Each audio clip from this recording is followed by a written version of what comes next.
wa 12 nasema, wote waliompokea aliwapa uwezo ya kuwa wana wa Mungu, na ni wale ambao wameamini Yesu Kristo.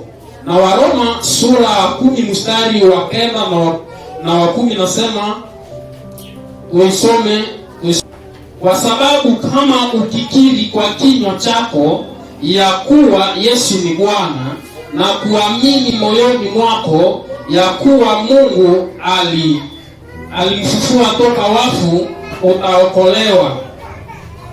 Kwa maana kwa moyo mtu anaamini hata kupata haki, na kwa kinywa anakiri hata kupata wokovu. Amen. Haleluya.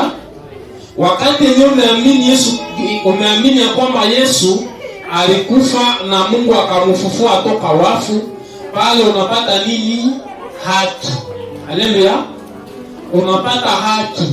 Kama uzaliwa na Mkristo na unaendelea mkanisa, setadiri umeamini, au unaweza kuwa uko na haki. Na kama hauyakiri kwa kinywa chako na kutubu, deja pale utakuwa hauyaokolewa. Deja utakuwa na hauyaokolewa. Mwenye ameokolewa ni mwenye amekiri kwa kinywa chake.